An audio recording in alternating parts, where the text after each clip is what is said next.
जिन्होंने पिछले पार्ट्स देख रखे हैं वो कमेंट में पिन्ड टाइम स्टैम्प से नेक्स्ट पार्ट पर मूव कर सकते हैं। और कमेंट्स तक पहुंच ही गए हो तो अपना नाम भी जरूर से कमेंट करिए। ठीक है, वो उस मसल बाउंड योद्धा औरत से शादीशुदा है जो नॉर्थ में एम्प्रेस के साथ लड़ रही है। वो आदमी अब पूरी तरह से टूट चुका था। वो सोचने लगता है कि गार्ड भी शायद शियोन के चार में आ गई है। जनरल बोलती है, मुझे लगता है आप सिचुएशन को गलत समझ रहे हैं। मैं बस ये कह रही हूँ कि प्रिंस को इस तरह जज करना सही नहीं है। लिंगर कहती है, आपकी जानकारी के लिए प्रिंस असल में मुझे घर पर रहने और आपके साथ ज्यादा समय बिताने के लिए मना रहे थे। वो समझाने की कोशिश करते हुए झुका हुआ है। नहीं बेटी, मेरा वो मतलब नहीं था। हमारा हीरो उसे हाथ से इशारा करता है। वेल, ये एक पारिवारिक मामला है ना मिस्टर जांग, मैं आपको इस पर छोड़ता हूँ। उफ, और लिंगर और गार्ड दोनों उसके साथ चली जाती हैं। बेचारे मिस्टर जांग बस वहीं खड़े रह जाते हैं। आखिर हो क्या रहा है? दक्षिणी शरणार्थियों का मुद्दा अभी भी हल नहीं हुआ है और अब उसकी बेटी इस तरह बिहेव कर रही है। लेकिन इससे पहले कि वो पलके झपका पाता, वो तीनों वापस आकर उसे घूर रहे थे। अगली चीज जो आप देखते हैं वो हमारे हीरो के लिए एक दावत तैयार कर रहा है। लिंगर समझाती है, मेरे डैड हमेशा से ऐसे हैं। वो कभी एक मार्शल आर्टिस्ट नहीं थे, इसलिए उन्होंने मेरी माँ को जीतने के लिए इस तरह के चालाक चाम का इस्तेमाल किया। वो पूरे राज्य के सबसे अच्छे कुक हैं। आदमी उसके सर पर मारता है, तुम्हारी हिम्मत कैसे हुई अपने पिता के बारे में इस तरह बात करने की? वो शियोन की तरफ देखता है और सोचता है, मेरी बेटी इस प्रिंस के आसपास इतनी घबराई हुई क्यों है? पता है क्या, ना पूछना ही बेहतर है। वो एक ग्लास उठाता है। ये वाइन आपकी शान में है योर हाइनेस, कृपया पहले कही बातों के लिए मेरी माफी स्वीकार करें। मेरी लिंगर एक परेशानी है और हाल ही में वो आपको काफी परेशान कर रही है। शियोन इसे टाल देता है, कोई बात नहीं, चलो खाते हैं। वो बूढ़े आदमी को थम्स अप देता है। आपका खाना सच में लाजवाब है। ये हुई ना जिंदगी। वो बस खाता रहता है और मिस्टर जांग वहीं बैठ सोच रहे हैं। कोई कभी नहीं सोच सकता कि इस पतले प्रिंस की इतनी बड़ी भूख होगी। शियोन अचानक उसे देखता है और वो आदमी जल्दी से नॉर्मल एक्ट करने की कोशिश करता है। प्रिंस, अगर आपके मन में कुछ है तो हिचकिचाइए मत, कृपया खुलकर बोलिए। हमारा हीरो कहता है, वेल मिस्टर जांग, मेरी एक रिक्वेस्ट है। क्या ये ठीक रहेगा अगर मैं यहाँ खाने और पीने के लिए अक्सर आता रहूं? आपका खाना बहुत अच्छा है। जांग सोच रहा है, ये बदमाश, मैंने ये सिर्फ माफी मांगने के लिए बनाया था और अब ये चाहता है कि मैं एक सरकारी मंत्री इसका पर्सनल शेफ बन जाऊं। बिल्कुल नहीं। फिर शियोन अपनी हाथ टेबल पर मारता है और एक रिंग फेंकता है। अंदर 1,000,000 स्पिरिट स्टोन्स। उन्हें निकालते हुए शियोन कहता है, ये है दक्षिण में शरणार्थी संकट में मदद के लिए। मिस्टर जांग का पूरा रवैया बदल जाता है। प्रिंस, आप कल क्या खाना चाहेंगे? बस बताइए, मैं अभी सामान ले आऊंगा। वो अपनी बेटी की तरफ इशारा करता है। तुम कल मेरे लिए एक शेफ की यूनिफॉर्म खरीद रही हो, समझी? औरतें हैरान खड़ी थीं। अभी क्या हुआ? जांग सोच रहा है, मेरी सबसे बड़ी समस्या शरणार्थी मुद्दा था। इस पैसे से मैं इसे तुरंत हल कर सकता हूँ। ठीक है, मैं एक शेफ बन जाऊंगा, क्यों नहीं? वो स्पिरिट स्टोन उठाता है, उन्हें अपने हाथों में घुमाता है। क्या आपको यकीन है कि इनका इस्तेमाल करना सुरक्षित है? उसे शक होने लगता है कि शियोन ने उन्हें एम्प्रेस से चुराया है। प्रिंस जवाब देता है, रिलैक्स, ये उस शख्स से भुगतान था जिसने मेरी बेइज्जती की थी। जांग आईब्रो उठाता है, किसी ने आपकी बेइज्जती की और उसके पास इतना पैसा था? शियोन बस कंधे उचकाता है, ये सब पुरानी बातें हैं। फिर वो झुकता है और फुसफुसाता है,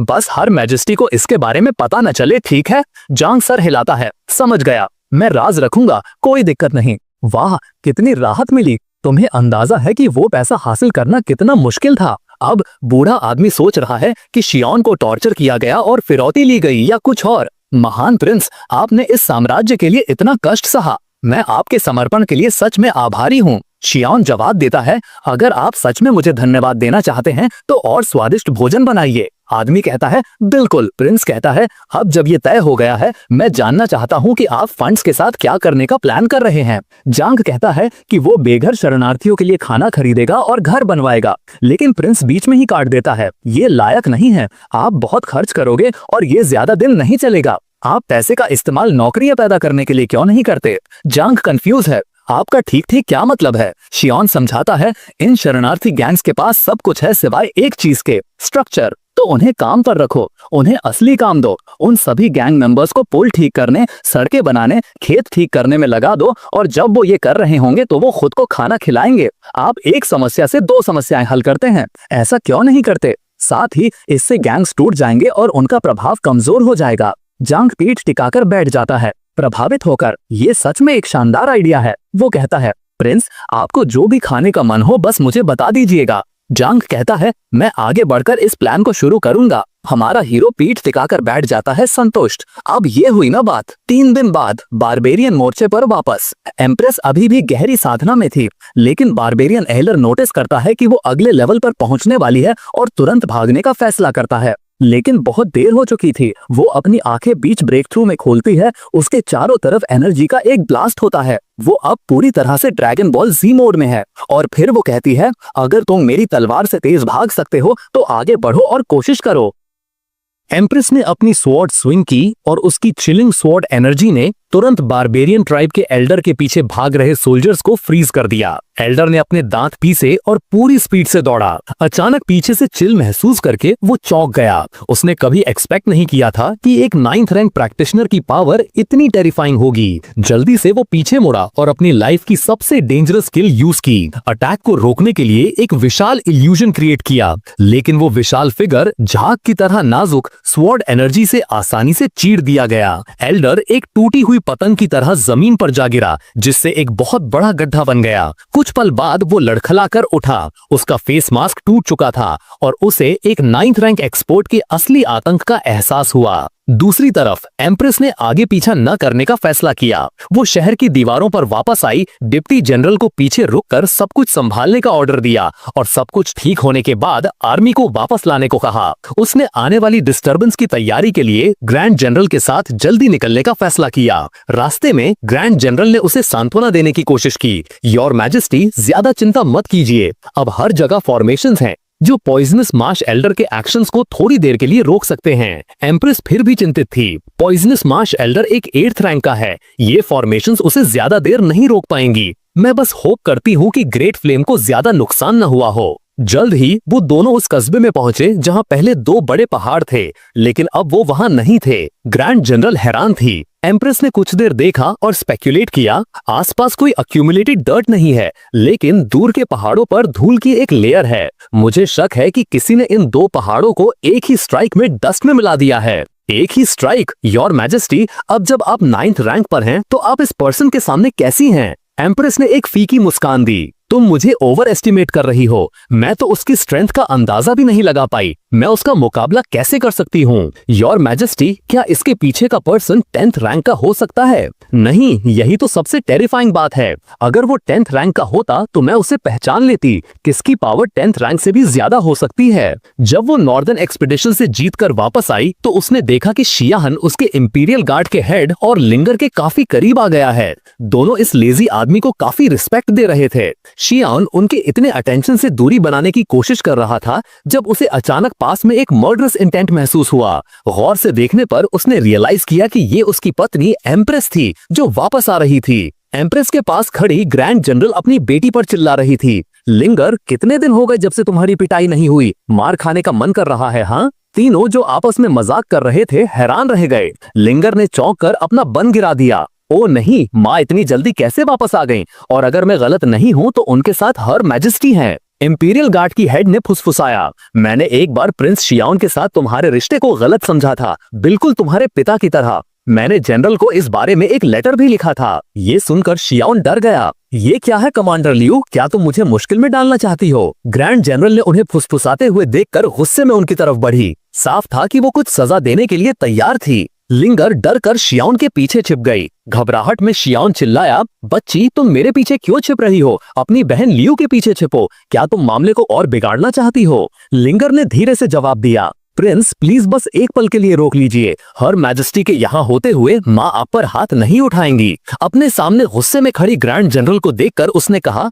क्या तुम इस बारे में श्योर हो? जनरल ने सख्ती से कहा, प्रिंस हटो। उस लगभग 2 मीटर लंबी मसल बाउंड फिगर को घूरते हुए शियान सोचने लगा, मिनिस्टर जीन, असली मर्द तो आप हैं। उसने बीच बचाव करने की कोशिश की। जनरल जोंग, सबके सामने बच्चे को मारने से वो ट्रॉमेटाइज हो सकती है। ग्रैंड जनरल ने बिना हिचकिचाए और धमकी भरे अंदाज में अपनी मुट्ठी बांधते हुए कहा, प्रिंस मैं हर मैजेस्टी की इज्जत में आपसे आराम से बात कर रही हूँ, लेकिन इसका मतलब ये नहीं कि मैं कुछ करूंगी नहीं। ये सुनकर लिंगर ने जल्दी से अपनी माँ को गले लगाया और चिल्लाई, नहीं माँ, आप बिल्कुल भी प्रिंस पर हाथ नहीं उठा सकती। अगर आपको किसी को मारना ही है तो अपनी बेटी को मारो। लियू यान ने भी बीच बचाव करते हुए कहा, जनरल जोंग प्लीज शांत रहिए और इस बारे में सोचिए। ग्रैंड जनरल उनके रवैये से चौंक गई और जवाब दिया, पागल लड़की, ये मैजेस्टी शियान है, ये वो नहीं है जिसके बारे में तुम्हें चिंता करनी चाहिए। उसे क्या पता था कि लिंगर असल में सोच रही थी अगर प्रिंस ने रिटेलिएट किया तो डैड और मैं क्या करेंगे। उसी पल कुछ तगड़े नौजवान आगे बढ़े और पूछने लगे,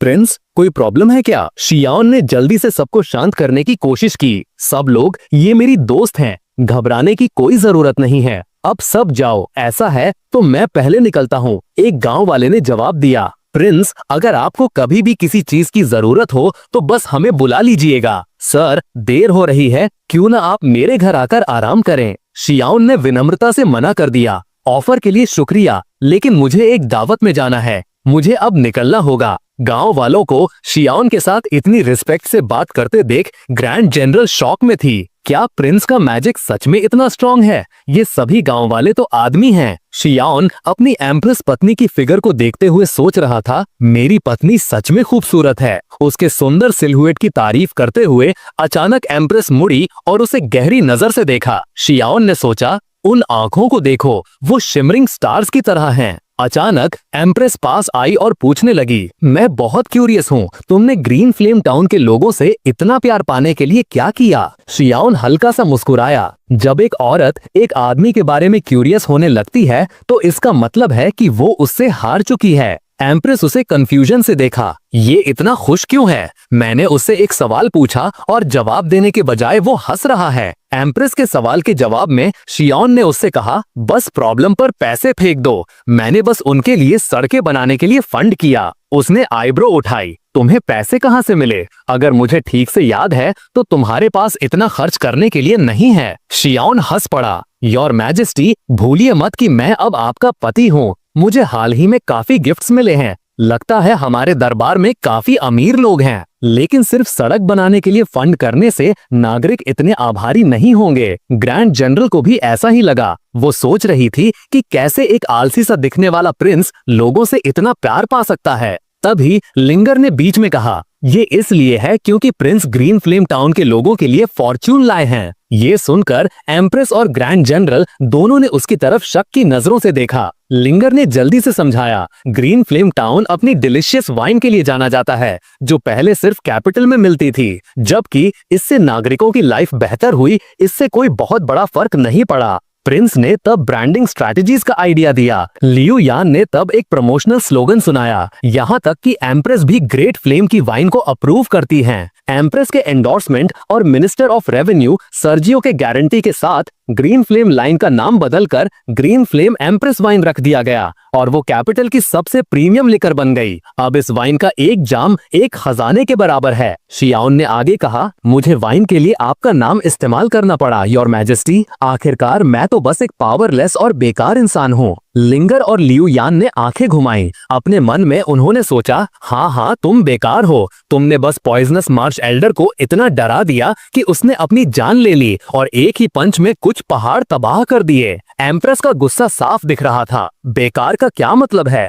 तुम मेरे आदमी हो, द ग्रेट फ्लेम प्रिंस। किसी को भी तुम्हें बेकार कहने का हक नहीं है। अगर किसी ने तुम्हें बुली करने की हिम्मत की तो मैं उन्हें अपनी तलवार से काट दूंगी। शियान फिदा हो गया। डैम इट, वो फिर से मेरे साथ फ्लर्ट कर रही है। ग्रैंड जनरल ने शियान के कंधे पर थपथपाया और सलाह दी, प्रिंस, एम्प्रेस बचपन से ही बहुत जिद्दी रही हैं। उन्हें यंग लड़कियों के लिए यूज की जाने वाली टैक्टिक से मनाने की कोशिश काम नहीं करेगी, समझे? उसने जवाब नहीं दिया, बस एम्प्रेस के सिलहुएट को देखता रहा। तुम्हें लगता है मैं उस पर्दे के पार नहीं देख सकता? क्या काम करता है और क्या नहीं, शायद वो कहती नहीं है, लेकिन उसे ये पसंद है। एक पल रुककर उसने अचानक लिंगर से कहा, तुम्हारी माँ कुछ नहीं जानती। लिंगर हैरान रह गई। आगे ग्रैंड जनरल ने एम्प्रेस से सुझाव दिया, योर मैजेस्टी, जब हम शहर वापस लौटें तो क्यों ना मेरे घर पर डिनर करें? अच्छा आइडिया है। मैं मिनिस्टर के कुकिंग स्किल्स का अनुभव करने के लिए उत्सुक हूँ, एम्प्रेस ने जवाब दिया। जल्द ही ग्रुप झोंग रेजिडेंस पहुंच गया। शियान अपनी पत्नी की पीठ को देखते हुए अचानक महसूस करने लगा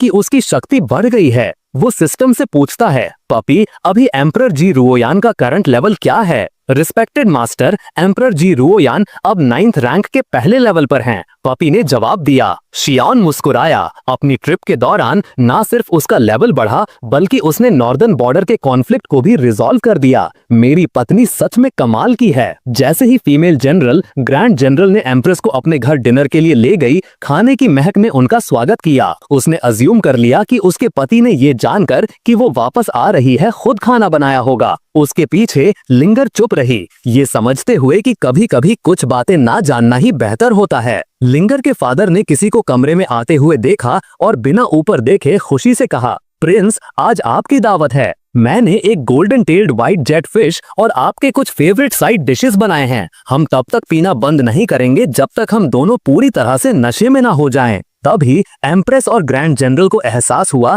कि खाना खास तौर पर प्रिंस के लिए बनाया गया था। ये अनएक्सपेक्टेड था। यहाँ तक कि मिनिस्टर मिंग भी कैसे प्रिंस से प्रभावित हो गए। जैसे ही मिंग मुड़ा और देखा कि वो एम्प्रेस खुद हैं, वो तुरंत अजीब तरीके से झुककर प्रणाम करने लगा। एम्प्रेस ने कोई नाराजगी नहीं दिखाई और कहा, इस बार भी जैसे पहले, अंकल जीन, मुझे वही छोटी लड़की समझिए जो झोंग रेजिडेंस में मुफ्त का खाना पीना करती थी। शर्म से अपना सर खुजाते हुए यांग मिंग हकलाया, मैं और कटोरियां और चॉपस्टिक्स ले आता हूँ। योर मैजेस्टी, प्लीज बैठिए। फिर वो जल्दी से चला गया। ग्रैंड जनरल मुड़ी और पूछने लगी, जब एम्प्रेस और मैं दूर थे तो आखिर हुआ क्या? शियाओन ने हार मानते हुए आह भरी। अगर एम्प्रेस को पता चल गया कि मैं यांग मिंग को सलाह दे रहा था, मेरे टैलेंट्स का पता चल गया और मुझसे स्टेट अफेयर्स में मदद मांगी, तो मैं क्या करूंगा? कुछ पल बाद जब सब टेबल पर बैठ गए, ग्रैंड जनरल ने यांग मिंग को छेड़ा, आपने ये खाना इतनी मेहनत और फिनेस से बनाया है। एम्प्रेस ने एक कप उठाया और पूछा, क्या ये फेमस ग्रीन फ्लेम वाइन है? हाँ योर मैजेस्टी, ये सच में ग्रीन फ्लेम वाइन है। एम्परर मुस्कुराई, मैंने इसे पहले भी पिया है, लेकिन ये सच में लाजवाब है। अब मैं समझी कि इसे सोने के बराबर क्यों कहा जाता है, न सिर्फ इसकी रेपुटेशन के कारण बल्कि इसकी क्वालिटी के कारण भी। योर मैजेस्टी सच कहती हैं। प्रिंस ने न सिर्फ ग्रीन फ्लेम टाउन में एक डिस्टिलरी बनाने के लिए फंड किया और लोकल लोगों को रोजगार दिया, बल्कि उन्होंने ग्रीन फ्लेम टाउन की ब्रूइंग टेक्निक्स को भी इम्प्रूव किया, पूरे एरिया को रिवाइटलाइज कर दिया और यहाँ तक कि टैक्स देने के लिए भी आगे आए। इंपीरियल मर्चेंट्स के लिए एक मिसाल कायम की। शियाओब ने परेशान होकर अपना चेहरा ढक लिया, सोचते हुए, मुझे इसी बात का डर था। कोई प्लीज मुझे बेहोश कर दो, मैं बस बिना किसी जिम्मेदारी के एक साधारण जिंदगी जीना चाहता था। शियाओन के रिएक्शन को गलत समझते हुए यांग मिंग ने सोचा कि प्रिंस बस विनम्र हो रहा है और उसकी तारीफ करता रहा। अगर सिर्फ इतना ही होता तो भी ये प्रिंस की ग्रेटनेस के साथ न्याय नहीं होता। शियाओन चौंक गया, सोचते हुए, क्या ये सच में और कुछ कहने वाला है? झोंग ने आगे कहा, सदर्न बॉर्डर के रेफ्यूजीज के मामले में प्रिंस ने न सिर्फ स्ट्रैटेजीज दी बल्कि प्रोजेक्ट को खुद फंड भी किया। बदले में उन्होंने बस ये मांगा कि मैं उनकी कुलिनरी डिजायर्स को पूरा करूं, जो इसके सामने कुछ भी नहीं है। अब तक शियाओन पूरी तरह से स्टिफ हो गया था, एक मुस्कान भी नहीं ला पा रहा था। हालांकि एम्प्रेस के चेहरे पर एडमायरेशन का भाव था। ये देखकर यांग मिंग हल्का सा मुस्कुराया और कहा, प्रिंस, मैं बस इतनी ही मदद कर सकता हूँ। शियाओन यांग मिंग के इरादों को बहुत अच्छे से समझ गया था। वो हमेशा एक आराम की जिंदगी जीना चाहता था, बिल्कुल काम नहीं करना चाहता था। जैसा कि उम्मीद थी, एम्प्रेस ने पूछा, इतनी टैलेंट के साथ तुम खुद को बेकार क्यों कहते रहते हो? एक मुश्किल स्थिति में फंसकर शियाओन सोचने लगा, मैं कैसे समझाऊं? क्या मैं बस कह दूं कि मैं आलसी बनना चाहता हूं? अगर वो मान लेता तो उसने सोचा कि एम्प्रेस उसे ढेर सारा काम दे देगी, और अगर वो मना करता तो वो शायद उसे कोड़े मारेगी। उसकी सपनों की जिंदगी उसके हाथों से फिसलती हुई लग रही थी। उसकी निराशा के लिए इस साधारण डिनर के दौरान मिनिस्टर ने उसकी असलियत का पर्दाफाश कर दिया था। शियाओन बेहद शर्मिंदा था, जबकि यांग मिंग काफी गर्व महसूस कर रहा था। एम्प्रेस ने अपने लिए एक और ड्रिंक डाली और कहा, मैंने एक्सपेक्ट नहीं किया था कि तुम्हें ब्रूइंग के बारे में पता होगा। जल्दी से शियाओन ने जवाब दिया, ज्यादा नहीं, मुझे बस थोड़ी सी समझ है, मैं ज्यादातर अच्छी चीजों का आनंद लेने में माहिर हूँ। हालांकि एम्प्रेस ने सीधा जवाब दिया, अंकल झोंग से तारीफ पाने वाले ज्यादा लोग नहीं हैं, तुम इतने चिंतित क्यों लग रहे हो? अगर मैं गलत नहीं हूँ तो तुम बस बिना जिम्मेदारी के जिंदगी एंजॉय करना चाहते हो। तुम्हें डर है कि मैं तुम्हें एक ऑफिशियल पोजीशन लेने और ग्रेट फ्लेम के लिए मेहनत करने को कहूंगी, है ना? शियाओन एक पल के लिए शॉक हो गया। एम्प्रेस ने उसे आश्वासन दिया, मैंने तुम्हें एक ऐशो आराम की जिंदगी का वादा किया था, जहां तुम एक रिलैक्स्ड प्रिंस की तरह बेफिक्र रह सको। जब मैंने तुम्हें टैलिस्मान से समन किया था तब मैं पहले से ही तुम्हारी कर्जदार थी। मुझे तुमसे कुछ करवाने की जरूरत नहीं है, बस खुश रहो। शियाओन ब्लश करने लगा, मन ही मन सोचते हुए, ओह माय गुडनेस, मेरे साथ फ्लर्ट करना बंद करो। अचानक एम्प्रेस का एक्सप्रेशन गुस्से वाला हो गया। अगर किसी ने गॉसिप करने और तुम्हें बेकार कहने की हिम्मत की तो मुझे एक बार के लिए जालिम बनने में कोई एतराज नहीं होगा। मैं दरबार में डर पैदा करने और इन डीमंस को चुप कराने के लिए कुछ लोगों के सर काट दूंगी। खुश होकर शियाओन ने सोचा, क्या यही एम्प्रेस से लाड़ प्यार मिलने का एहसास होता है? ये कमाल है। टॉपिक बदलते हुए उसने पूछा, वैसे जब ब्लैक सोल हॉल के 6 इविल्स में से एक पॉइजनस मार्च एल्डर ग्रीन फ्लेम टाउन के एंट्रेंस डोर पर मरा तब तुम वहां मौजूद थे, है ना? हाँ योर मेजेस्टी। कुछ देर बाद लियो यान ने घटनाओं का विवरण पूरा किया। ग्रैंड जनरल उत्साह से कूद पड़ी और पूछने लगी, क्या ये सच में सिर्फ एक पंच था? क्या इस वॉरियर ने अपना नाम बताया? लियो यान ने एक उदास चेहरे से जवाब दिया, उसने अपना नाम किंग ऑफ हेल बताया। इसके अलावा उसने ब्लड क्लाउड टावर के हेडक्वार्टर्स को भी तबाह कर दिया।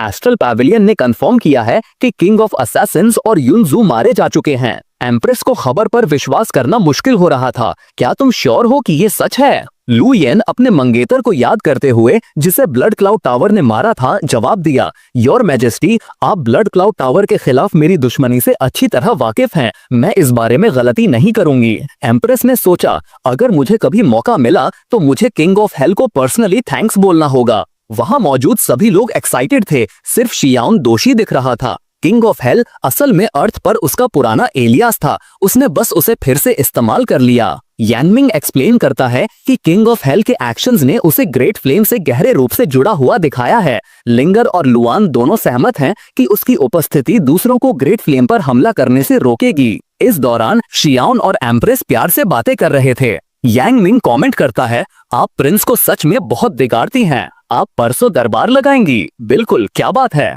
तो आपको प्रिंस को प्रोटेक्ट करना होगा। नॉर्दर्न वॉर अब सेटल हो चुकी है, आपके पास डिले करने का कोई बहाना नहीं है। आपको प्रिंस को मंत्रियों से इंट्रोड्यूस करवाना ही होगा। शियाओन कंफ्यूज है, मंत्रियों से मिलने का क्या मतलब है? यांगमिंग समझाता है कि ग्रेट फ्लेम डायनेस्टी की परंपरा के अनुसार एम्प्रेस को अपने पति को मंत्रियों से मिलवाना होता है। सिंपल टर्म्स में ये इन-लॉज से मिलने जैसा है। क्या मैं मुश्किल में पड़ जाऊंगा? शियाओन पूछता है। एम्प्रेस ईमानदारी से समझाती है कि उसने उससे शादी खुद को एक क्लोजर देने के लिए की थी, न कि सिर्फ एक ढाल के रूप में। वो लू आओयिन का नाम लेती है, एक ऐसा नाम जो उसके चेहरे पर मर्डर ऑफ इंटेंट लाता है। ग्रेट फ्लेम डायनेस्टी के प्रधानमंत्री का नाम लू आओयिन है। मेरे पिता के गायब होने से पहले वो इस पद पर थे। वो मेरे टीचर और मेरे पिता के करीबी एडवाइजर दोनों हैं। जिस साल मेरे पिता गायब हुए, मेरे सबसे बड़े भाई ने सिंहासन संभाला। बारबेरियन किंगडम ने हमला किया, उन्होंने खुद सेना का नेतृत्व किया और नॉर्थ में बैटल में मारे गए। मेरे दूसरे भाई ने सिंहासन संभाला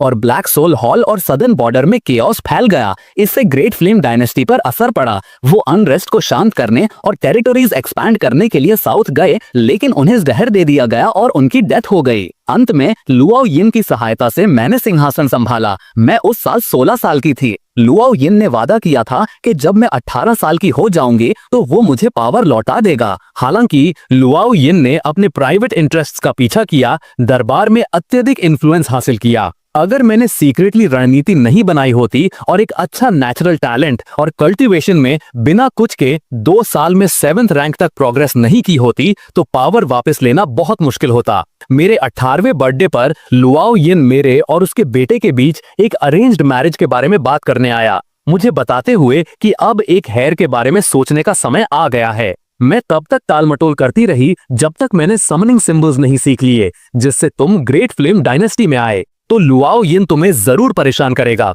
एम्प्रेस कहती है। शियाओन सोचता है, तभी उसने स्पष्ट किया कि उसने मुझसे एक ढाल के रूप में शादी नहीं की। अगर वो चाहती तो वो मुझे अब तक बाहर फेंक चुकी होती। शियाओन की चुप्पी देखकर एम्प्रेस सोचती है कि वो डर गया है। चिंता मत करो, भले ही मैं लू आओयिन से सावधान हूँ, अगर तुम उसका सामना नहीं करना चाहते तो मैं तुम्हें प्रोटेक्ट करूंगी। शियाओन उसे आश्वासन देता है, जरूरत नहीं है, मैं जाऊंगा। वैसे भी तुम्हारे मुझे प्रोटेक्ट करते हुए लू आओयिन क्या कर सकता है? मुझे दरबार में एग्जीक्यूट कर देगा। लिंगर और कमांडर लगभग हंस पड़ते हैं। तुम्हें उसके एग्जीक्यूशन की चिंता है, बस ये ध्यान रखना कि तुम अपना आपा न खो दो और प्राइम मिनिस्टर को पूरी तरह से मिटा न दो। एम्प्रेस शियाओन की क्षमताओं से अनजान सावधान करती है, तुम्हें इतना आगे जाने की जरूरत नहीं है, खासकर अगर लुआओ यिन का पलड़ा भारी हो। मुझे चिंता है कि मेरे गॉडफादर न सिर्फ एक विद्वान है बल्कि शक्ति के मामले में भी उन्हें पढ़ना मुश्किल है। मैं बिल्कुल जरूरी ना होने तक उनसे टकराना नहीं चाहती। यांग मिंग बीच में बोलता है, योर मैजेस्टी, मुझे प्रिंस पर विश्वास है। वो भले ही एक प्लेजर सीकर दिखता हो, लेकिन उनसे डील करना बेहद मुश्किल है। शियाओन सोचता है, ये मेरी तारीफ कर रहा है या इंसल्ट। लिंगर और कमांडर भी बीच में बोलती हैं, चिंता मत कीजिए योर मैजेस्टी, प्रिंस नुकसान में नहीं रहेंगे। जबकि प्रिंस ने डिसाइड कर लिया है तो उन्हें करने क्यों नहीं देते। एम्प्रेस शियाओन की पूरी क्षमताओं को न जानते हुए बस आह भर सकती है। तुम दोनों उस पर सच में बहुत विश्वास करते हो। लिंगर और कमांडर जोर देकर कहती हैं कि उनके पिता सही हैं और प्रिंस को कम नहीं आंकना चाहिए। आखिर में फीमेल जनरल ग्रैंड जनरल बोलती है, योर मैजेस्टी, ये लुआओ यिन से कन्फ्रंट करने का एक मौका है। आपकी बढ़ी हुई शक्ति के साथ आपके पास ज्यादा कॉन्फिडेंस है। आपको उस बूढ़े आदमी से डरने की जरूरत नहीं है। एम्परर अभी भी चिंतित दिखती है। मैं सच में चिंतित हूँ कि दरबार में क्या हो सकता है। शियाउन उसे बीच में काटता है, मुझे तुम पर विश्वास है। एम्प्रेस लंबी देर तक चुप रहती है। तुम्हें डर नहीं लगता? शियाउन हंस पड़ता है, मेरी पत्नी वो है जिसने अपनी एक तलवार से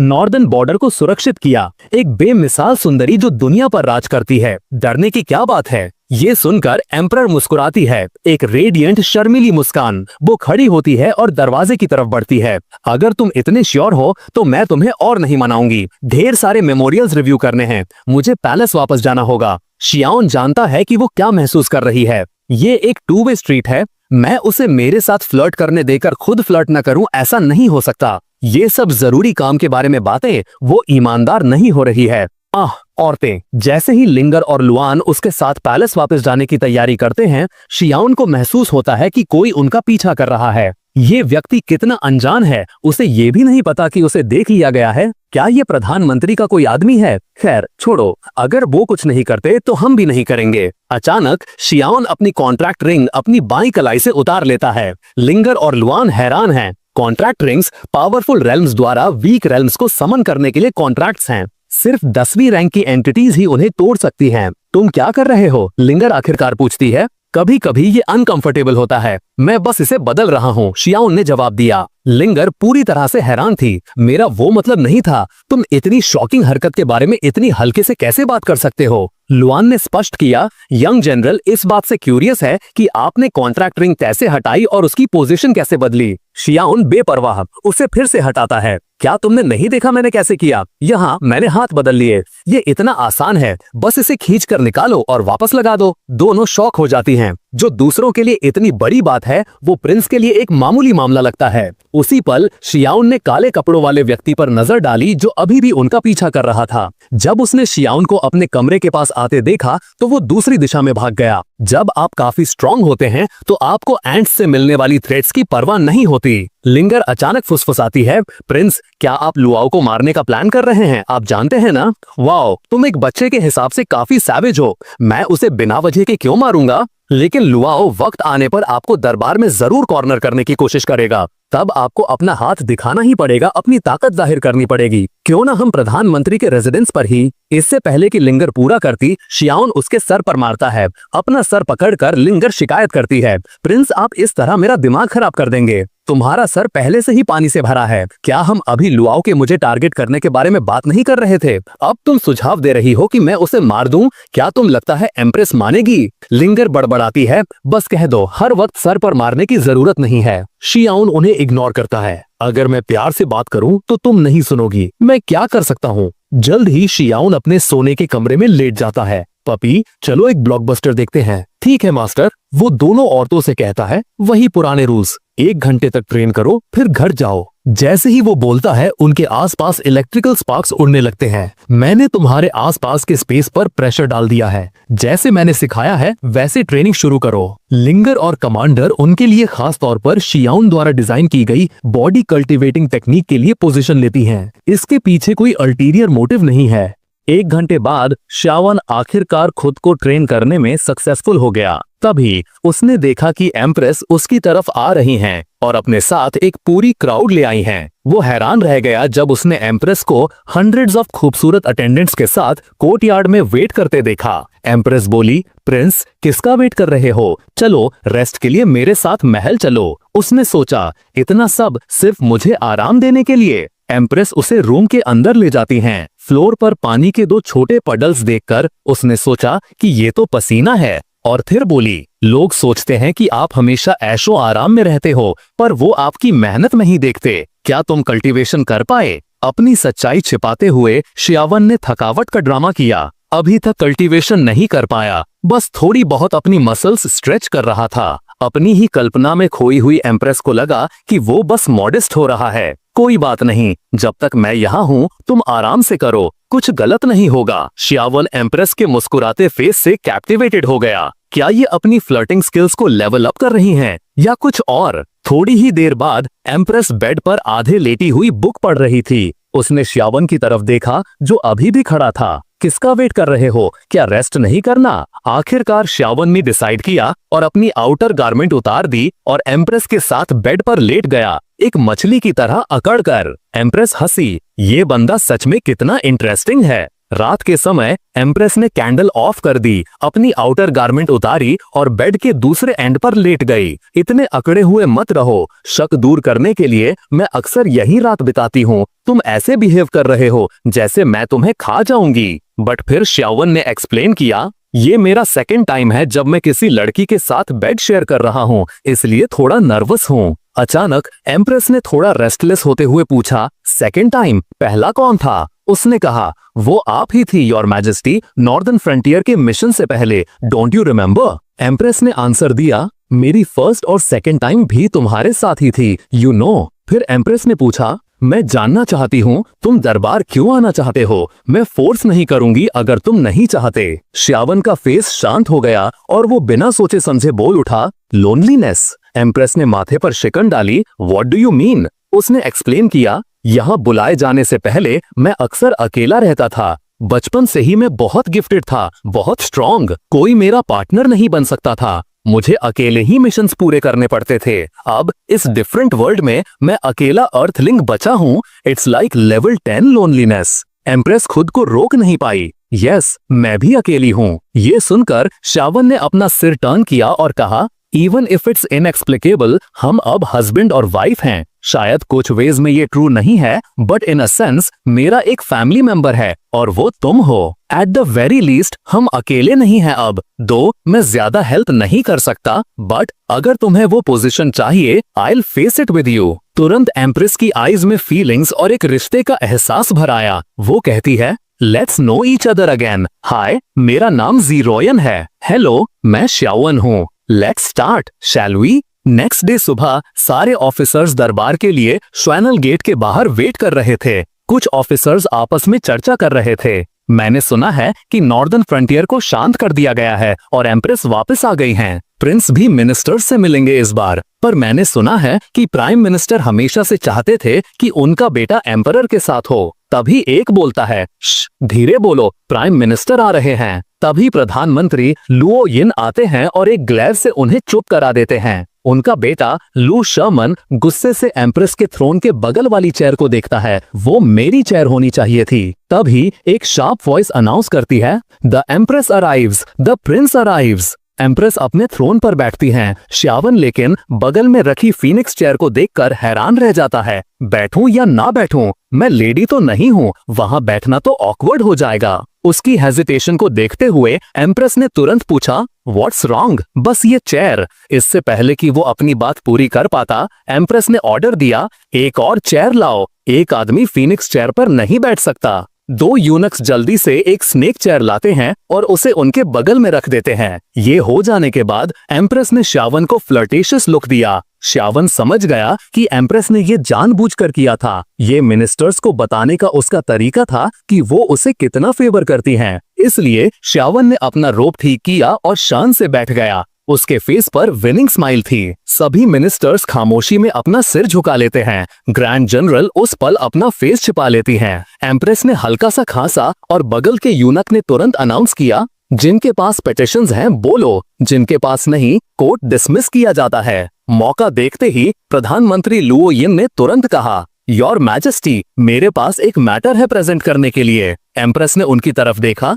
ग्रांटेड, बोलो। प्रधानमंत्री बोलना शुरू करते हैं। श्यावन चुपचाप सुनते हुए स्माइल करता है। ये तो इंटरेस्टिंग है। मैंने कभी सोचा नहीं था कि प्राइम मिनिस्टर इतना केपेबल आदमी है। उनके पास जी रॉयन द्वारा उठाए गए सभी इश्यूज का सॉल्यूशन है और वो साउदर्न फ्रंटियर के मैटर्स पर भी पूरी इंफॉर्मेशन देते हैं। ये क्लियर था कि ग्रेट फ्लेम डायनेस्टी की खुशहाली का एक बड़ा पार्ट उनकी वजह से है। अनफॉर्चुनेटली एम्बिशन के साथ केपेबिलिटी होने से जे रॉयन के लिए कंट्रोल वापस लेना बहुत चैलेंजिंग है। तभी लियाओ यिन अचानक बोल उठे, योर मैजेस्टी, प्रिंस शियोन ने कोर्ट के रूल्स बिगाड़ दिए हैं और आपको सिड्यूस किया है। उसकी वर्च्यू अपनी पोजीशन के वर्दी नहीं है। मैं रिक्वेस्ट करता हूं कि आप उसकी टाइटल स्ट्रिप कर दो और एग्जीक्यूट कर दो। उसके इन वर्ड से मिनिस्टर्स तुरंत दो क्लियर ग्रुप्स में बट गए। एक प्रधानमंत्री को सपोर्ट कर रहा था और दूसरा एम्प्रेस को। दोनों साइड स्टैंड ऑफ की सिचुएशन में थे। शियाओन हल्के से स्माइल किया। The main act has begun. लिंगर ने कमांडर से कानफूसी की। प्रिंस तो रियली समथिंग है। लोग उसे एग्जीक्यूट करना चाहते हैं और वो फिर भी खुश है। कमांडर ने उसे चुप रहने का इशारा किया और कहा, वर्स्ट केस सिनेरियो में प्रिंस अपनी रियल पावर रिवील कर देगा और प्राइम मिनिस्टर को एक सिंगल स्लैप से मार देगा। उसे अपना फन लेने दो। हम दोनों को अच्छी तरह पता है कि शियाओन कितना टेरिफाइंग है। एम्प्रेस ने गुस्से से लियाओ यिन को देखते हुए कहा, प्राइम मिनिस्टर, शियाओन मेरा हस्बैंड है। आप उसे ऐसे ही एग्जीक्यूट करना चाहते हो? ये तो एब्सर्ड है। बोलते हुए एम्प्रेस ने अपना ऑरा रिलीज कर दिया जो मिनिस्टर्स पर छा गया। सभी स्टन्ड रह गए और इम्प्रेस्ड हुए। वो सिर्फ 20 की है और ऑलरेडी 9th लेवल पर। Truly unparalleled. लियाओ यिन लेकिन सिर्फ स्माइल किया। बस 9th लेवल, कितनी ओवर कॉन्फिडेंट। ये सोचते हुए भी वो थोड़ा गर्व से बोले, old servant congratulates your majesty on your progress. उसके पीछे खड़े लोग पूरी तरह से हैरान थे। क्या प्राइम मिनिस्टर कंसीड करने वाला है? लेकिन फिर भी अब जब प्रधानमंत्री बोल चुके हैं, उनके पास एम्प्रेस को बधाई देने के अलावा कोई ऑप्शन नहीं था। इस पल एम्प्रेस अंदर से पूरी तरह शांत नहीं थी। मैं तो 9th लेवल पर होके भी उसका रेल्म नहीं पहचान पा रही हूँ और वो मेरे प्रेशर को एफर्टलेसली रेजिस्ट कर सकता है। उसकी स्ट्रेंथ डीप है, जितना मैंने सोचा था उससे भी ज्यादा। और डेफिनेटली लियाओ यिन ने अपना सिर उठाया और ठंडे लहजे में कहा, योर मैजेस्टी, कल्टीवेशन में आगे बढ़ना अच्छी बात है, but the great flame dynasty सिर्फ स्ट्रेंथ पर नहीं, एबिलिटी और प्रिंसिपल्स पर भी डिपेंड करती है। प्रिंस शियाओन एज योर मैजेस्टीज कॉन्सॉर्ट में टैलेंट होना चाहिए that can span heaven and earth. Instead वो डर्टी डीड्स में इंगेज हो रहा है दैट एक्सप्लॉइट द पीपल। आप तो ऑनरेबल हो और ग्रेट फ्लेम सुप्रीम है। कोई ऐसा बंदा जो आपका नाम खराब करे और वल्गर कॉमर्स की स्मेल दे, वो आपका कॉन्सॉर्ट बनने के वर्दी कैसे हो सकता है? इसलिए मैं रिक्वेस्ट करता हूं कि हम प्रिंस को रिमूव कर दें। लियाओ यिन ने अपनी बात जारी रखी। और तो और जनरल जोंग की लेजिटिमेट डॉटर लिंगर हमेशा प्रिंस के आसपास रहती है, बिना ये समझे कि लड़का और लड़की में क्या डिफरेंस है या रैंक की डिस्टिंक्शंस क्या हैं। और कमांडर अपनी ड्यूटीज को निगलेक्ट कर रही है और शियाओन के साथ नॉनसेंसिकल एक्टिविटीज में इंडल्ज हो रही है। Minister of revenue Jong Yang Ming भी है, जिसने खुद को प्रिंस का कुक बनने तक डिग्रेड कर दिया है। इससे तो हम मजाक बन जाते हैं। क्या ये एक्शंस कोर्ट के एस्टैब्लिश्ड नॉर्म्स को अंडरमाइन नहीं कर रहे हैं? ये देखते हुए कि आप प्रिंस को कितना फेवर कर रही हैं, क्या वो टाइम आएगा जब मोनार्क कोर्ट ही होल्ड नहीं करेगी? इसलिए मैं फिर से रिक्वेस्ट करता हूँ कि प्रिंस को एग्जीक्यूट किया जाए। फीमेल जनरल गुस्से से भर उठी। इस ओल्ड जीजर को क्या हो गया है? मेरी बेटी को ऐमे ही ला रहा है बीच में। उसने प्रिंस के साथ कुछ गलत नहीं किया है। इस दौरान उसके हस्बैंड जोंग यांग मिंग बोल उठे,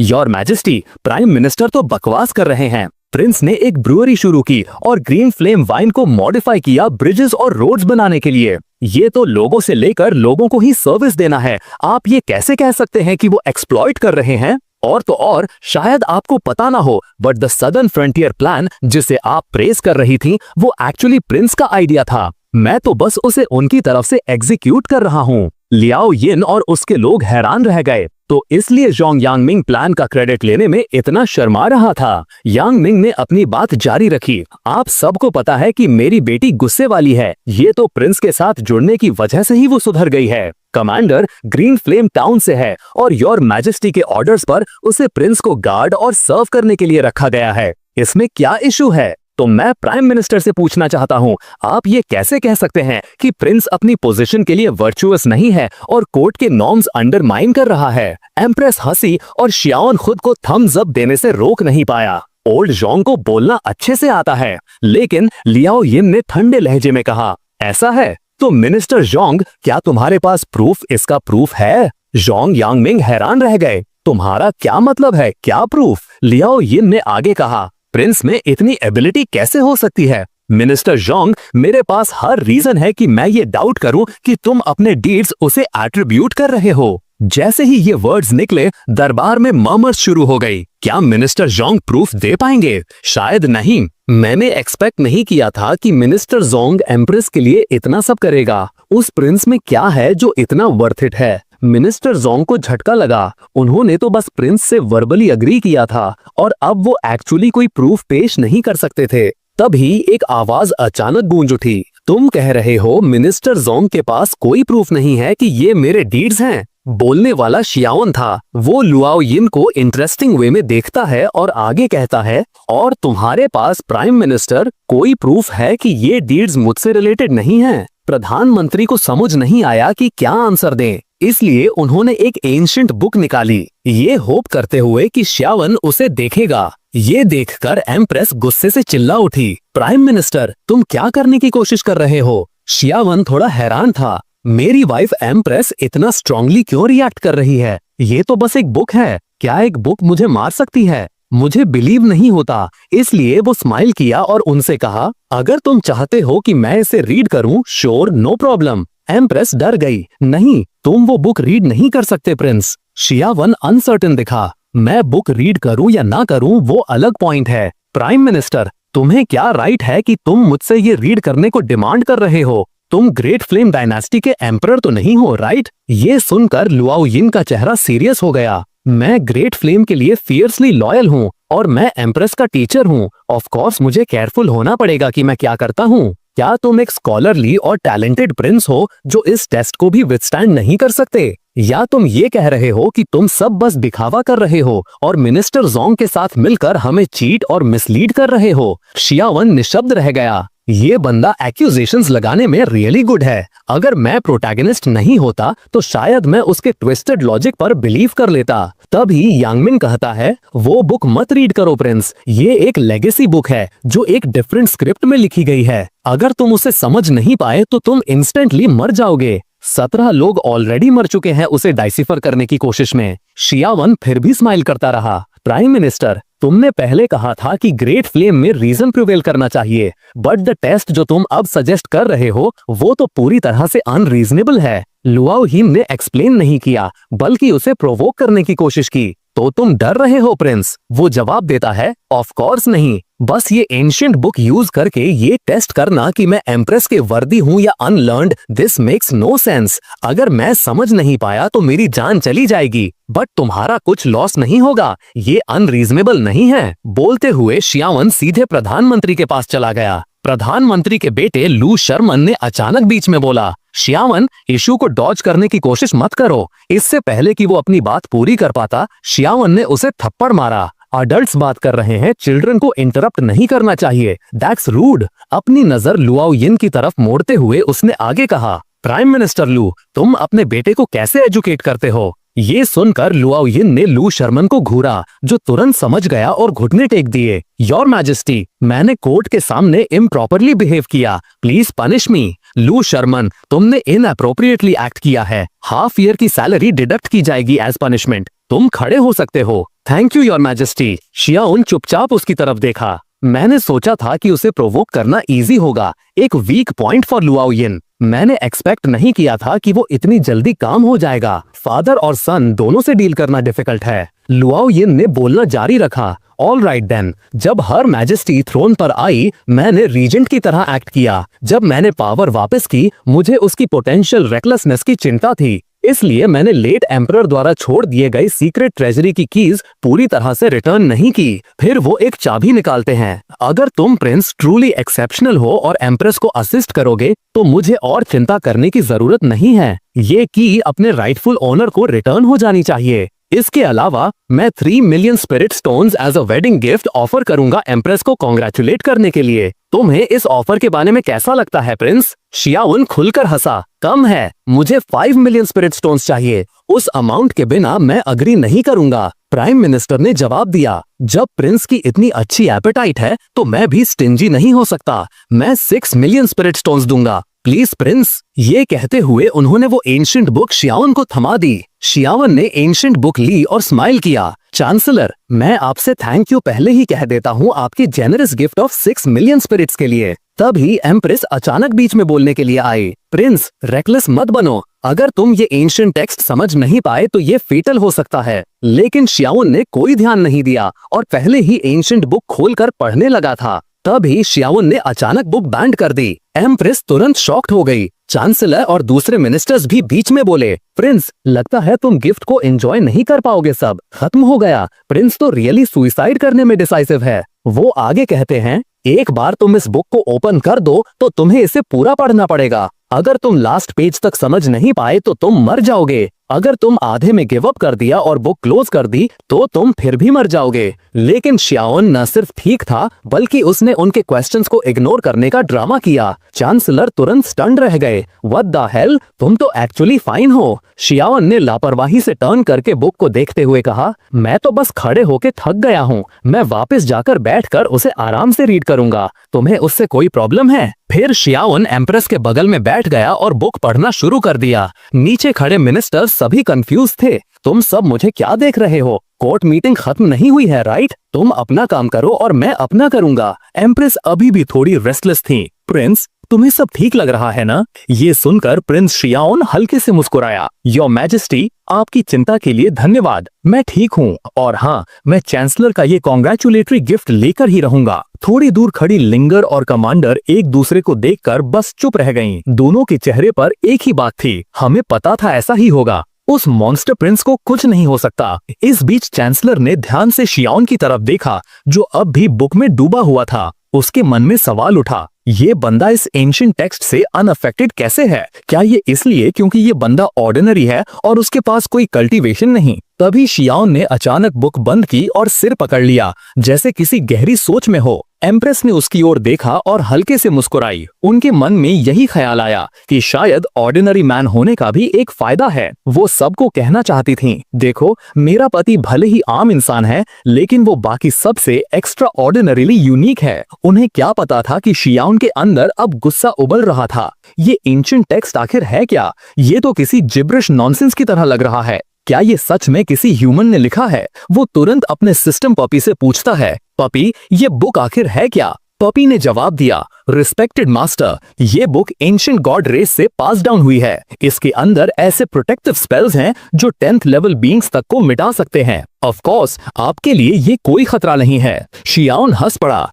एंशिएंट गॉड रेस, हाँ, तो ये सच में इंसानों का लिखा नहीं है। अब ये दुनिया वाकई दिलचस्प लगने लगी है, filled with non human entities. वो पूछता है, क्या तुम मेरे लिए इसे ट्रांसलेट कर सकते हो? पपी जवाब देता है, इसके लिए आपको 3000 मिशन पॉइंट्स की जरूरत होगी मास्टर। आप सिस्टम द्वारा दिए गए टास्क्स पूरे करके इन्हें कमा सकते हैं। शियाओन का चेहरा ठंडा पड़ गया। तुम सीधे मेरे लिए इसे ट्रांसलेट क्यों नहीं करते? सिस्टम पपी घबराते हुए बोला, I am extremely sorry master, पर मेरे सिस्टम सेटिंग्स के अनुसार इससे पहले कि वो बात पूरी करता, शियाओन गुस्से में बोल पड़ा, शट अप, मैंने पहले ही वादा किया है, अगर तुमने मेरी बेइज्जती करवाई तो नतीजे भुगतने होंगे। पपी एक पल के लिए शांत रहा, फिर अचानक बोला, mission assigned, sit in the chair for 1 second to complete the mission. Congratulations, Master. You have earned 99,99,999 mission points. The ancient god race text is now being translated. शियाओन अपनी हंसी रोक नहीं पाया। लगता है काम कराने के लिए मुझे तुम पर थोड़ा प्रेशर डालना ही पड़ेगा,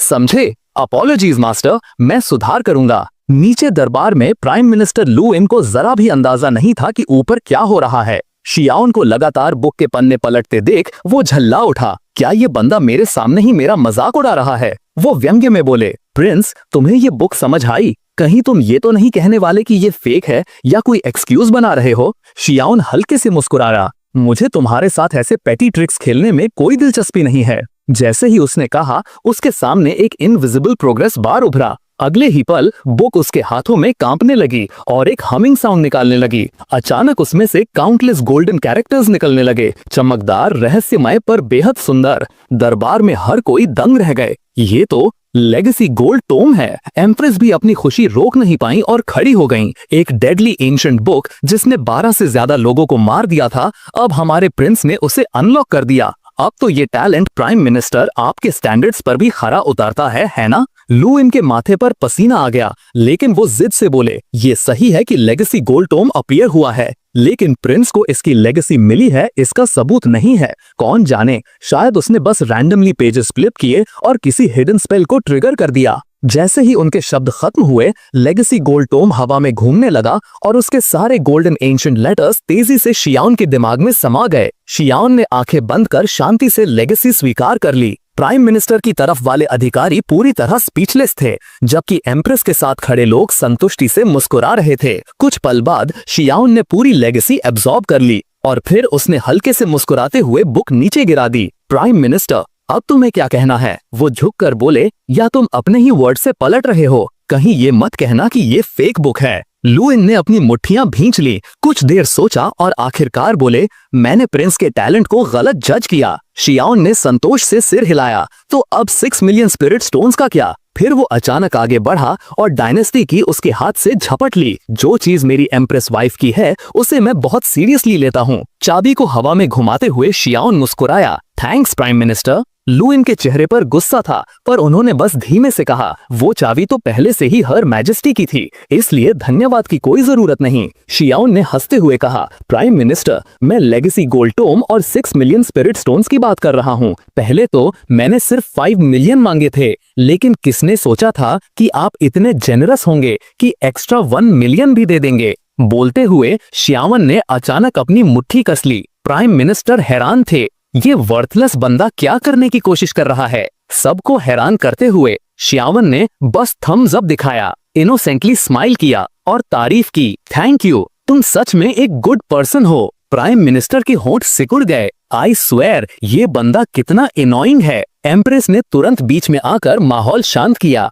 ऑल राइट मेरे हस्बैंड, ज्यादा स्ट्रिक्ट मत बनो। अगर तुम प्राइम मिनिस्टर को सिक कर दोगे तो हमें गिफ्ट्स कौन भेजेगा? ये सुनकर मिनिस्टर्स चुपके से हंस पड़े। योर मैजेस्टी को प्रिंस ने पूरी तरह इन्फ्लुएंस कर लिया है। अब तो वो प्राइम मिनिस्टर की ही ट्रिक ऑफ फेनिंग इलनेस उसके खिलाफ यूज कर रही हैं। घिर चुके प्राइम मिनिस्टर बस अपने दांत पीसकर बोल पाए, thank you for your Majesty's protection. मेरा गिफ्ट इस आफ्टरनून पैलेस भेज दिया जाएगा। एम्प्रेस ने खुश होकर अपना हाथ हिलाया और स्माइल किया। तो मुझे भी जेनरस प्राइम मिनिस्टर को थैंक करना चाहिए। अगर और कुछ नहीं है तो कोर्ट एडजर्न करते हैं। ये सुनकर सभी मिनिस्टर्स जमीन पर झुक गए। Long live your majesty. थोड़ी देर बाद जब वो श्वामू गेट से बाहर निकले तो मिनिस्टर्स स्माइल कर रहे थे, पर प्रधानमंत्री और उनका बेटा उदास थे। उनका मूड खराब हो रहा था। इधर शियावन खुशी से मिनिस्टर यांगमिंग से कह रहा था, मेरी आज बड़ी विन हुई, तो मैं टुनाइट तुम्हारे रेजिडेंस पर डिनर के लिए आऊंगा। एम्प्रेस के साथ जुड़े कुछ ऑफिशियल्स तुरंत आसपास इकट्ठा हो गए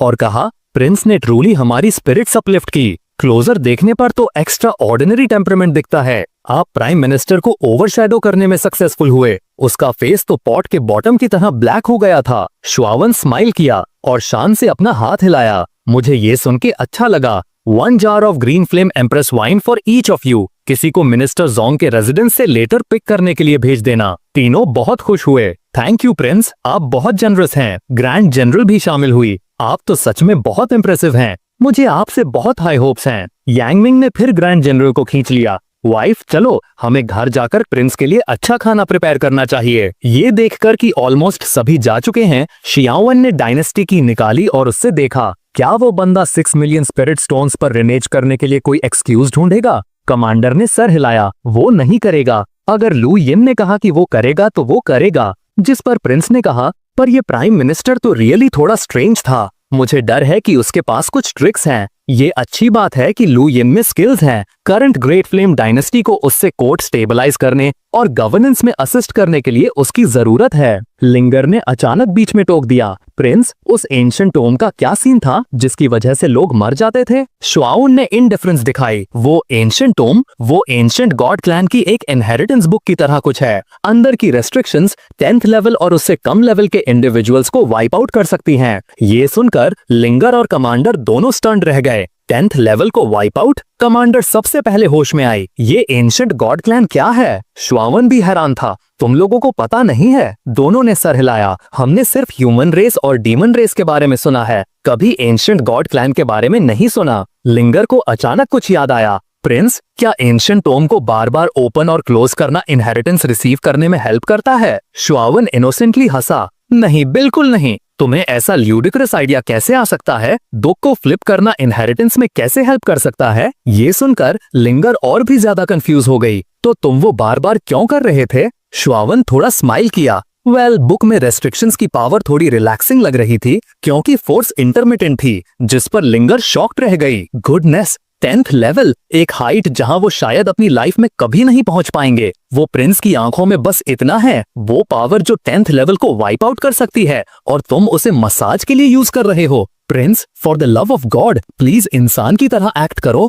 अगले दिन प्रधानमंत्री ल्यू के पैलेस के अंदर ल्यू शेरमन गुस्से में कंप्लेन कर रहा था, फादर, ये शियाओ बहुत ओवर कर रहा है, क्या मैं किसी को ढूंढकर उसकी खातिरदारी करवा दूं? ये बोलते हुए शेरमन ने अपने गले पर इशारा किया, जो क्लियरली समझ में आ रहा था। हालांकि प्रधानमंत्री ने कोई जवाब नहीं दिया, बस उन्होंने उसकी तरफ एकदम गुस्से से देखा। शेरमन को पसीना आने लगा, ये रियलाइज करते हुए कि उसने कुछ गलत बोल दिया है। एक लंबे ब्रेक के बाद प्रधानमंत्री फाइनली बोले, अब बातें इस हद तक पहुंच गई हैं, एक छोटे ऑर्डिनरी आदमी के पीछे बड़े गोल को बर्बाद मत करो। मैं तुम्हारी आज की परफॉर्मेंस से बहुत डिसअपॉइंट हूं। फादर, शेरमन ने शुरू किया, पर प्रधानमंत्री ने उसे फिर से रोक दिया। एक दिन जब हम एम्पायर वापस जाएंगे, तुम्हारे करंट बिहेवियर के साथ तुम बड़े अपॉर्चुनिटीज के लिए शायद ही सुटेबल होगे। क्या तुम वो सारे प्रिंसिपल्स भूल गए जो मैंने तुम्हें सिखाए थे? शेरमन ने कहा, मैंने अपनी गलती मान ली है फादर। फिर प्रधानमंत्री ने रात के आसमान की तरफ देखा और कहा,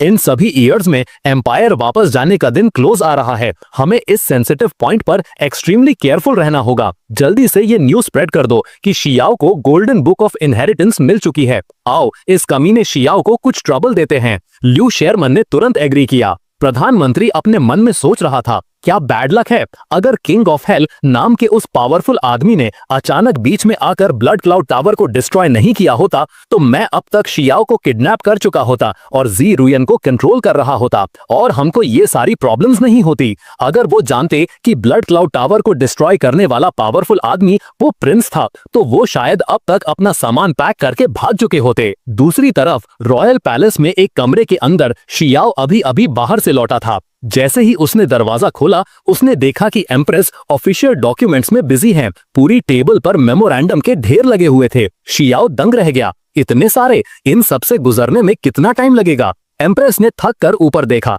उनका चेहरा उदासी से भरा था। अगर लुआओ यिन की काफी कॉम्पिटेंस नहीं होती, जो आधे से ज्यादा रिस्पॉन्सिबिलिटीज हैंडल कर रहे हैं, तो तुम शायद मुझे यहाँ खड़े भी नहीं देखते। शियाओ एग्री हो गया, एम्परर बनना सच में टफ है। अच्छा हुआ कि मैं सिर्फ एक फ्री लोडर हूँ, वरना मैं तो काम करते करते मर जाता। हालांकि एम्परर ने इसे ऐसे नहीं देखा और कहा, ग्रेट फ्लेम डायनेस्टी मेरे पिता की हार्ड वर्क का रिजल्ट है, और मेरे 2 भाइयों ने भी अपनी जान इसकी प्रोटेक्शन के लिए दी थी। मेरे लिए ये कितना भी डिफिकल्ट या एग्जॉस्टिंग हो, उनके सैक्रिफाइस के सामने कुछ नहीं है। शियाओ को अचानक याद आया, बाय द वे, लुआओ यिन से मिले 6 मिलियन स्पिरिट स्टोन्स पैलेस में डिलीवर हो चुके हैं। ये सुनकर एम्परर खड़ी हुई और शियाओ को एक की थमा दी। परफेक्ट टाइमिंग, मुझे तुम्हारी हेल्प की जरूरत है। ये जेड की पेंडेंट तुम्हारे पास लुआओ यिन से मिली चाबी के साथ मिलकर पैलेस ट्रेजरी की बन जाती है। ये उस ट्रेजर को खोलती है जो मेरे पिता छोड़ कर गए थे। शियाओ ने की का आधा हिस्सा लिया और एक पल के लिए शॉक्ड रह गया। मुझे और वर्क करना पड़ेगा।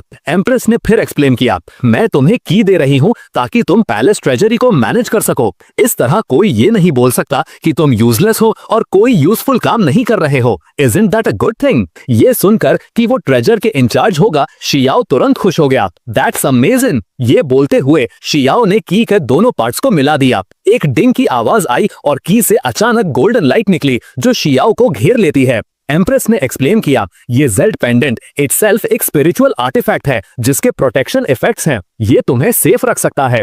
मैंने अपने असेंशन के बाद एक नया ट्रेजरी बनाया है। जब तुम वहां जाओ तो लुआओ यिन से न्यू ट्रेजरी का सारा सामान मेन ट्रेजरी में डलवा लेना। जब तुम वहां हो तो जो कुछ भी पसंद आए वो निकाल लेना। बस 2 मिलियन स्पिरिट स्टोन से ज्यादा मत निकालना। ग्रेट फ्लेम के अभी भी बहुत एक्सपेंसेस हैं। जो थिंग्स तुम पहले लाए थे वो भी ट्रेजरी में हैं। तुम्हें लेना है या नहीं ये तुम पर डिपेंड करता है। शियाओ एक्साइटेड हो गया। ये तो too good to be true है। लाइफ ऑसम है जब देश की रूलर मेरा सपोर्ट कर रही हो और मैं खोलकर मनी स्पेंड कर सकता हूँ। This is incredible. उसने तुरंत ग्रैटिट्यूड एक्सप्रेस करते हुए अपने हाथ जोड़े। थैंक यू योर मैजेस्टी, मैं प्रॉमिस करता हूँ कि ट्रेजरी का सेफ तरीके से मैनेजमेंट करूंगा। ये कहकर शियाओ जाने के लिए पलटा। हालांकि एम्प्रेस ने अचानक उसे कॉल किया। शियाओ तुरंत पलटा। क्या है your majesty?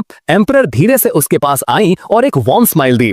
Thank you. Xiao उसकी फीलिंग समझ गया और आराम से जवाब दिया, you are welcome my wife. उस दिन शियाओ लिंगर और कमांडर के साथ एम्परर के प्राइवेट ट्रेजरी का विजिट करता है। सरप्राइजिंगली उस कमरे में सारे रेयर और यूनिक ट्रेजर्स के बीच लिंगर की आंखों ने सिर्फ एक चीज को पकड़ा जो एक कॉफिन जैसा लग रहा था। लिंगर कंफ्यूजन में थी। ये चीज थोड़ी स्ट्रेंज लगती है, क्यों? लेकिन शियाओ की आंखों में मेमोरीज झलक रही थी जब उसने उस वुडन बॉक्स को सॉफ्टली टच किया। इसमें स्ट्रेंज क्या है? ये तो एक कॉफिन जैसा लगता है। एंग्री शियाओ ने तुरंत लिंगर के माथे पर एक चुटकी मारी। नॉनसेंस, ये एक single user armoured weapons cabinet है और ये मेरे मास्टर का कस्टम मेड वर्जन है। ये सुनकर लिंगर तुरंत इंटरेस्टेड हो गई। एक single user armoured weapons cabinet जो आपके मास्टर ने कस्टम मेड किया है। Sounds great. क्या मैं एक बार देख सकती हूँ? बिना सोचे शियाओ ने तुरंत मना कर दिया। ये बॉक्स एक्चुअली उसके साथ तब आया था जब उसे समन किया गया था। ये वो वेपन्स कैबिनेट था जिसे वो अर्थ पर एक असैसिन के रूप में यूज करता था। अगर पॉसिबल हो तो वो इस वेपन्स केस को दोबारा कभी यूज न करने की उम्मीद करता था। इसके बाद शियाओ ने उन 2 औरतों को कॉल किया। Come on, let's go. आओ मेरे फादर इन लॉ के ओल्ड ट्रेजरी को देखते हैं। थोड़ी देर बाद वो ग्रेट फ्लेम डायनेस्टी के ओल्ड एम्परर के ट्रेजरी के एंट्रेंस पर पहुंचे। जैसे ही वो अंदर जाने वाले थे उन्हें दरवाजे पर खड़े गार्ड ने रोक दिया। दोनों सोल्जर्स ने एक साथ चिल्लाया, ये एक रेस्ट्रिक्टेड एरिया है, बिना परमिशन एंट्री अलाउड नहीं है। शियाओ हल्के से स्माइल किया, मैं एम्परर का हस्बैंड हूँ और उनके ऑर्डर पर ट्रेजरी का चार्ज लेने आया हूँ। शियाओ के हाथ में ट्रेजरी की की देखकर सोल्जर्स ने तुरंत अपने वेपन्स अंदर किए और गेट खोलने के लिए पलटे। अंदर जाते ही तीनों शॉक्ड रह गए। ट्रेजरी का पूरा स्पेस स्पिरिट स्टोन्स और ट्रेजर्स से भरा हुआ था जो इतनी डेंसिटी से थे कि ये ओवरवेलमिंग लग रहा था। उनकी आंखें हैरानी से चौड़ी हो गईं क्योंकि कमरा इतना भरा था कि ये एंडलेस लग रहा था। शियाओ खुद को रोक नहीं पाया। फादर इन लॉ, आप सच में इनक्रेडिबल हैं। ये डाउरी तो स्ट्रेट अप शॉकिंग है, लेकिन एक फाउंडिंग एम्परर का प्राइवेट ट्रेजरी पूरी ग्रेट फ्लेम डायनेस्टी से दर्जनों गुना ज्यादा रिच होना थोड़ा इलॉजिकल नहीं लगता। लिंगर भी शॉक्ड थी और धीरे से कहा, यहाँ कितने स्पिरिट स्टोन्स हो सकते हैं? अचानक शियाओ ने कमांडर के कंधे पर टैप टैप किया और कहा, जाओ एम्परर को बुलाओ, देखते हैं कि वो इन सब स्पिरिट स्टोन्स का क्या करना चाहती हैं। कमांडर ने सिर हिलाया और तुरंत चली गई। इस पल शियाओ ने लिंगर से जोकिंगली पूछा, तुम्हें क्या लगता है तुम्हारे डैड अगर ये देखेंगे तो फेंट हो जाएंगे? लिंगर ने शोल्डर्स रख किए। मेरे फादर सालों से फाइनेंस के इंचार्ज रहे हैं, वो ऐसी चीज पर कैसे फेंट हो सकते हैं? ठीक तभी एम्परर और ज़ोंग यांगमिंग भी वहां पहुंच गए। शियाओ आगे बढ़ा, हमें क्या करना चाहिए? एम्परर ये सब देखकर शॉक थीं, जबकि ज़ोंग यांगमिंग अचानक परप्लेक्स्ड हुए और वहीं फेंट होकर गिर पड़े। सभी ने ज़ोंग यांगमिंग को स्पीचलेस होकर देखा। लिंगर ने अपना फेस छुपा लिया। This is so embarrassing.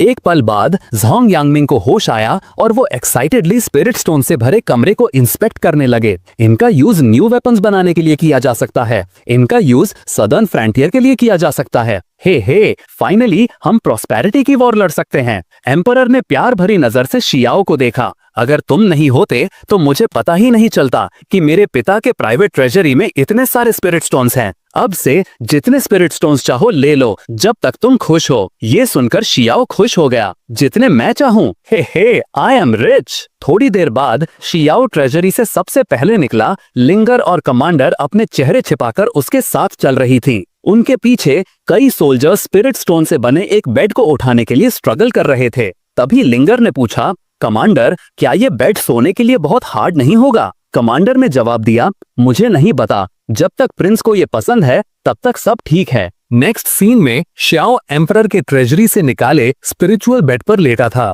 अचानक उसकी आईब्रोज के बीच एक आंख दिखी जो चारों तरफ स्कैन कर रही थी। कुछ ही देर में वो आंख एक स्पिरिचुअल कॉन्शियसनेस में बदल गई जो ब्राइट लाइट को श्याओ के सी ऑफ कॉन्शियसनेस में बरसा रही थी। ये spiritual consciousness ancient god race की एक लेगेसी स्पिरिट थी। श्याओ के सी ऑफ कॉन्शियसनेस की चेकिंग करने के बाद वो स्पिरिट सरप्राइज में दिखी। क्या ये एक ह्यूमन का सी ऑफ कॉन्शियसनेस है? मुझे दोबारा सेंस करना पड़ेगा ताकि मैं श्योर हो सकूं। ओल्ड लुकिंग लेगेसी स्पिरिट ने अपनी आंखें बंद कर लीं और चेकिंग शुरू कर दी। कुछ ही देर बाद वो गुस्से में आ गई। ये कैसे हो सकता है? लोवली ह्यूमंस को एंशिएंट गॉड की लेगेसी इनहेरिट करने का कोई राइट नहीं है। उन्होंने इसे स्टील करने के लिए जरूर कोई डिस्गस्टिंग मेथड यूज किया होगा। अचानक बुढ़े स्पिरिट के सामने एक आवाज आई, एनालिसिस कंप्लीट। एंशिएंट गॉड की लेगेसी इंफॉर्मेशन देने के लिए रिस्पॉन्सिबल लेगेसी स्पिरिट। बुढ़े स्पिरिट ने फोकस किया तो देखा कि आवाज का सोर्स एक टमाटर था। जनरली सी ऑफ कॉन्शियसनेस में जितनी ज्यादा स्टारलाइट होती है,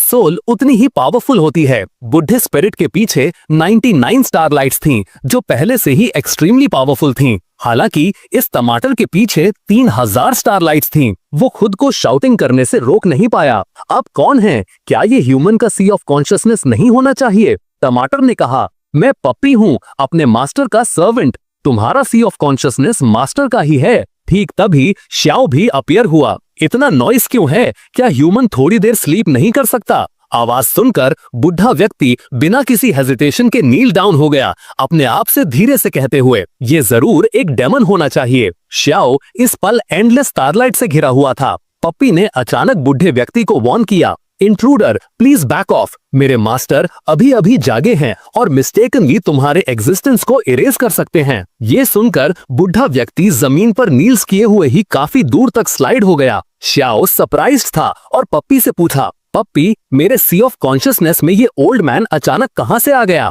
पप्पी ने जवाब देते हुए कहा, रिस्पेक्टेड मास्टर, ये old man ancient god race के गोल्डन स्क्रिप्चर से आया हुआ एक लेजेंडरी स्पिरिट है। मेरे एनालिसिस के अकॉर्डिंग नॉर्मल सिचुएशंस में ये सी ऑफ कॉन्शियसनेस के अंदर नॉलेज के साथ इनहेरिटर को गाइड करेगा। ये सुनकर श्याओ समझ गया, तो एंशिएंट गॉड रेस ऐसे दिखती है। ये तो एक टीचर जैसा दिखता है। बुढ़े व्यक्ति ने हंस के जवाब दिया, सर्टनली सर, मेरा अपीयरेंस एंशिएंट गॉड रेस की तरह ही है। लेकिन उसके माइंड में वो ये सोच रहा था कि इस पावरफुल एंटिटी से अच्छे से कैसे डील किया जाए। अगर वो सिर्फ नॉलेज देने का एक्ट कर सके और उससे इंफॉर्मेशन निकाल सके तो शायद एंशिएंट गॉड रेस को रिवाइव किया जा सके। नेक्स्ट सेकंड श्याओ अचानक उसके फेस के बिल्कुल क्लोज झुक गया और पूछा, तुम क्या सोच रहे हो? बुढ़ा व्यक्ति अचानक नर्वस हो गया, उसका चेहरा वियर्ड हो गया। सर मैं उसका रिएक्शन देखकर श्याओ अचानक चिल्लाया, तुम गिल्टी क्यों लग रहे हो? एज एक्सपेक्टेड, जो मेरी रेस के नहीं है उनके इंटेंशंस छुपी हुई होती हैं। तुम ओल्ड इविल, तुम जरूर कुछ बुरा करने वाले हो। पप्पी इसे खा जाओ। एक स्वूश की आवाज के साथ पप्पी तेजी से गुजर गया और बुढ़े व्यक्ति ने अपना लोअर हाफ खो दिया। अपनी स्कीम एक्सपोज होते देख बुढ़े व्यक्ति का चेहरा गुस्से से भर गया। तुम रूल से नहीं खेल रहे हो, वायलेंस का सहारा ले रहे हो। क्या तुमने एक पावरफुल पर्सन के रूप में सारे रिस्पेक्ट खो दी है? श्याओ ने ठंडी सांस ली। जैसा कि मुझे लगा था, तुम गुस्से से भरे हुए हो क्योंकि तुम्हारा प्लॉट एक्सपोज हो गया। क्या ये एंशिएंट गॉड रेस के लेगेसी स्पिरिट की इंटेलिजेंस है? जैसे ही वो बोला, पप्पी ने बुढ़े व्यक्ति को तब तक खा लिया जब तक कि सिर्फ उसका सिर ही नहीं बच गया। पर वो अभी भी स्वेरिंग कर रहा था और धीरे से बोल रहा था। थोड़ी देर बाद पप्पी ने श्याओ को इन्फॉर्म किया कि वो अपग्रेड हो चुका है। जिस पर श्याओ कहता है कि तुमने मुझे कभी नहीं बताया कि तुम कंज्यूम करके अपग्रेड हो सकते हो। उस रात पैलेस के अंदर एक शैडोई फिगर छत पर लेटी हुई थी, एक होल के थ्रू शियाओ को घूर रही थी और सोच रही थी, एज एक्सपेक्टेड एम्परर का लविंग हस्बैंड इतना एक्स्ट्रावैगेंट, इतने सारे स्पिरिट स्टोन्स को बेड के रूप में यूज कर रहा है। सैड थिंग ये है, तुम्हारे आराम के दिन अब एंड हो चुके हैं। नेक्स्ट सेकंड मास्क्ड मैन नीचे जंप कर गया, अपने हाथ में एक शाइनिंग सिल्वर स्वॉर्ड लिए। उसने उस स्वॉर्ड से शियाओ पर अटैक किया, बट स्वॉर्ड 2 टुकड़ों में टूट गई और इस सब से अनअवेयर शियाओ बस सोता रहा। टूटी हुई स्वॉर्ड जमीन पर गिर गई। मास्क्ड मैन शॉक्ड था, स्पॉट पर फ्रोजन होकर। मास्क्ड मैन को समझ नहीं आया कि आगे क्या करे। ठीक तभी शियाओ जागना शुरू हुआ और उसे अपने सामने किसी को खड़ा देखा। वो भी सरप्राइज्ड रह गया और बोला, कौन हो तुम? यहाँ क्या कर रहे हो? मास्क मैन को स्वेट आ रहा था। मेरा ये इंटेंशन नहीं था। ठीक उस पल कमरे के बाहर एक सर्वेंट ने भी कॉल किया, प्रिंस क्या आप ठीक हैं? शियाओ ने तुरंत चिल्लाकर जवाब दिया, मैंने बस गलती से कुछ गिरा दिया था, मैं ठीक हूँ, बस कमांडर को भेज दो। मास्क्ड मैन कंफ्यूजन में दिखा। उसे कोई आइडिया नहीं था कि वो क्या प्लान कर रहा है। बाहर खड़े 2 गार्ड्स जो अंदर घुसने वाले थे वो भी रुक गए और एक दूसरे को देखा। हाँ, प्रिंस ठीक है। शियाओ ने फिर टूटी हुई स्वॉर्ड उठाई और क्यूरियोसिटी से उसके मटेरियल को चेक किया। मैं बिलीव नहीं कर सकता कि कोई सच में महल में मेरी असैसिनेशन की हिम्मत करेगा। नेक्स्ट सेकंड शियाओ ने टूटी हुई स्वॉर्ड को इजीली एक बॉल बना दिया। मास्क्ड मैन कंप्लीटली शॉक्ड था, सोचते हुए ये क्या है? वो मेरे मास्टर द्वारा दी गई एक हाई लेवल स्पिरिचुअल वेपन थी। क्या महल में इंटेलिजेंस डिपार्टमेंट इडियट से भरा हुआ है? क्या प्रिंस एक नॉर्मल ह्यूमन नहीं होने वाला था? मास्क्ड मैन कांपते हुए जमीन पर गिर गया। ठीक उस पल चीफ गार्ड भी दौड़ती हुई आई। प्रिंस क्या हुआ? मैं अभी अभी जागा था जब इस आदमी ने मुझे एक डैगर से नॉकआउट करने की ट्राई की। बाय द वे, क्या एम्परर को यहाँ का डिस्टर्बेंस फील हुआ है? कमांडर ने कहा, डोंट वरी प्रिंस, मैं पास ही थी, यहाँ कोई डिस्टर्बेंस नहीं हुई, एम्परर को अलर्ट नहीं किया गया। शियाओ ने रिलीफ की सांस ली। दैट्स गुड, जब तक वो डिस्टर्ब नहीं हुई है सब ठीक है। कमांडर ने पूछा, बाय द वे वेपन कहाँ है? चीफ गार्ड ने चारों तरफ देखा पर कुछ नहीं दिखा। शियाओ ने अपना हाथ बढ़ाया। जब इसने मुझ पर अटैक करने का ट्राई किया तो वो टूट गया। मैं बोर हो रहा था इसलिए मैं इसके साथ खेल रहा था। ये लो, तुम इसे रख सकती हो। छोटे बॉल की चेकिंग करने के बाद चीफ गार्ड सरप्राइज थी। माय गुडनेस, ये तो स्पिरिचुअल एज गोल्ड है। बस ये लंप भी कई लाख स्पिरिट स्टोन्स में इजीली बिक सकता है। गार्ड्स ने तुरंत फिस्ट एंड पाम सैल्यूट के साथ प्रिंस को थैंक्स किया और फिर मास्क्ड मैन की तरफ टर्न हुए। ब्लैक सोल हॉल से एक और, तुम्हारी एज और बिना डिटेक्ट हुए महल में घुसने की कैपेबिलिटी को देखते हुए तुम जरूर 6 इवल शैडो किलर के नीचे के ट्विन इवल्स में से एक हैं, क्यों? मास्क्ड मैन ने जल्दी से स्माइल करते हुए कहा, आपकी आंखें अच्छी हैं मैम, मैं अर्थली किलर फोमिंग हूँ। ये सब एक मिसअंडरस्टैंडिंग थी। कमांडर ने फ्यूरियसली कहा, मिसअंडरस्टैंडिंग? तुम रात में महल में घुस गए प्रिंस की असैसिनेशन करने के लिए और तुम मिसअंडरस्टैंडिंग की बात कर रहे हो। फोमिंग ने डरते हुए जल्दी से एक्सप्लेन किया, मैं आपकी असैसिनेशन करने की ट्राई नहीं कर रहा था, मैंने डैलर की ब्लंट साइड यूज की थी। प्रिंस सोचिए, क्या मैंने ब्लंट साइड यूज नहीं की थी? शियाओ ने सिर हिलाया, हाँ तुमने ब्लंट साइड ही यूज की थी। एग्जैक्टली, मैं महल में सिर्फ कुछ इंफॉर्मेशन कलेक्ट करने आया था, मेरा असैसिनेशन का कोई इंटेंशन नहीं था। ये सुनकर शियाओ ने एक पल के लिए खामोशी से उसे देखा, फिर चीफ गार्ड की तरफ टर्न हुआ और कहा, मुझे लगता है कि ये आदमी मुझे फूल समझ रहा है। चीफ गार्ड ने भी डिसअपॉइंटमेंट से सांस ली और कहा, बस अपना फेट एक्सेप्ट कर लो, तुम्हारी ब्लैक सोल हॉल अनलकी है जो तुम फिर से प्रिंस से टकरा गए। मास्क्ड मैन कंफ्यूजन में था। फिर से का क्या मतलब है? जहां तक मुझे पता है हमारे ब्लैक सोल हॉल से सिर्फ पॉइजनस मार्श एल्डर ही यहाँ आए हैं,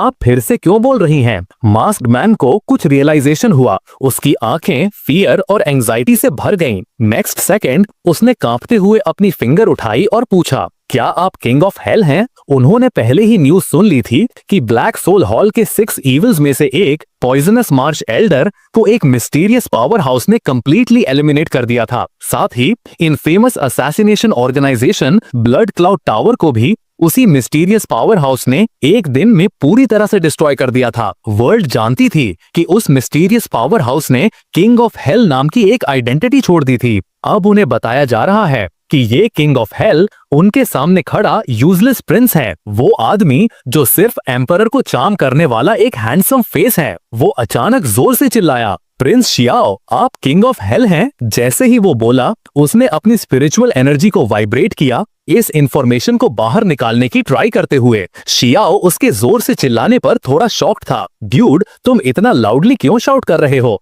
अगर मेरी वाइफ ने सुन लिया तो क्या होगा? शियाओ ने तब आराम से अपना हाथ हिलाया। अचानक उसके ठीक सामने स्पेस में एक क्रैक दिखा। मास्क्ड मैन कंप्लीटली स्टंट था। बेयर हैंड से स्पेस को टीयर करना, क्या ये ह्यूमन भी है? इससे पहले कि वो रिएक्ट कर पाता, शियाओ ने उसे गर्दन से पकड़ लिया। मैं पहले तुम्हें न्यू लाइफ शुरू करने का चांस देने के बारे में सोच रहा था। मुझे होप नहीं थी कि तुम इतना मेलिशियस होगे। नोइंगली लाउडली शाउटिंग करना और अपनी स्पिरिचुअल एनर्जी को वाइब्रेट करना। क्या तुम हिज मैजेस्टी को अलर्ट करके मेरी रियल कैपेबिलिटी को एक्सपोज करने की ट्राई कर रहे थे? मास्क्ड मैन पूरी तरह से कांप रहा था। मर्सी की भीख मांगना चाहता था पर बोल नहीं पा रहा था। डेस्परेट होकर उसने अपने हाथों से जेस्चर किया। शियाओ ने सांस ली। मुझे लगा था कि मैं ओवरथिंकिंग कर रहा हूँ। असैसिन्स सरेंडर करने से बेटर मरना प्रेफर करते हैं और तुमने जेस्चर से मुझे प्रोवोक भी किया। फिर उसने मास्क्ड मैन को स्पेस क्रैक में फेंक दिया। इसके बाद शियाओ ने अपने हाथ जोड़े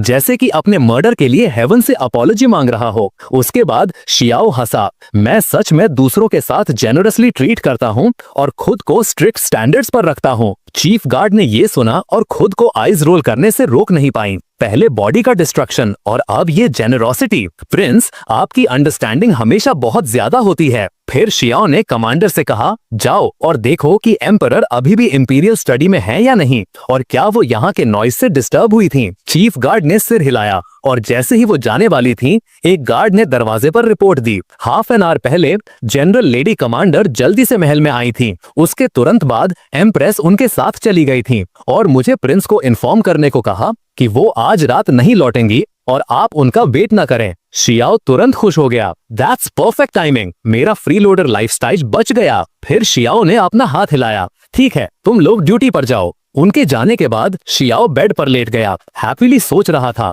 आज रात मैं डर गया था। मैं यांगमिंग से कहूंगा कि वो मेरे लिए कल कुछ एक्स्ट्रा डिलिशियस फूड बनाए। अगले दिन सुबह लिंगर आंगन में रेस्टलेसनेस से इधर उधर वॉक कर रही थी। लेडी कमांडर, जो पूरी रात सर्चिंग कर रही थी, अभी अभी लौटी और पूछा, क्या सिटी में तुम्हारे फादर की कोई न्यूज मिली? लिंगर की आंखों के नीचे डार्क सर्कल्स थे और उसका चेहरा सैड था। नहीं, मैंने सिटी में हर जगह ढूंढ लिया है बट फादर का कोई साइन नहीं मिला। लेडी कमांडर ने अपने दांत भींच लिए। मैंने इंपीरियल सिटी के अराउंड भी सर्च किया पर तुम्हारे फादर का कोई साइन नहीं मिला। ठीक तभी एक गोल्डन लाइट अचानक उनके सामने गिरी। उसका ऑरा इतना सरप्राइजिंग था कि दोनों को लगा कि वो किसी बड़े एनिमी का सामना कर रहे हैं। लेडी कमांडर ने जल्दी से पूछा, कौन है? जैसे ही लाइट बिखरी, उन्होंने देखा कि वो ग्रेट फ्लेम एम्प्रेस थीं। लेडी कमांडर ने जल्दी से उनके पास पहुंचकर पूछा, योर मैजेस्टी, कोई न्यूज? एम्प्रेस ने सिर हिलाया। लेडी कमांडर,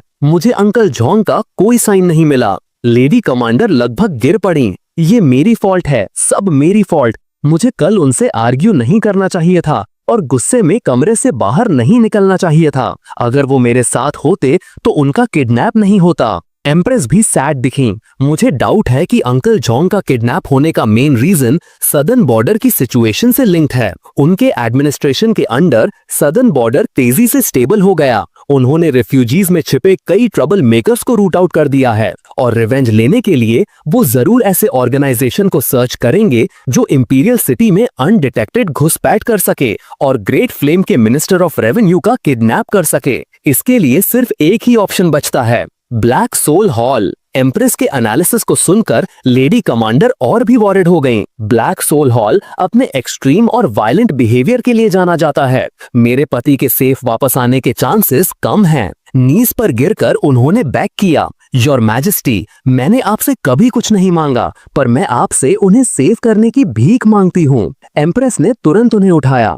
लेडी कमांडर, भले ही हम रूलर सब्जेक्ट रिलेशनशिप में हैं, मैं आपकी छोटी रोयॉन भी हूँ।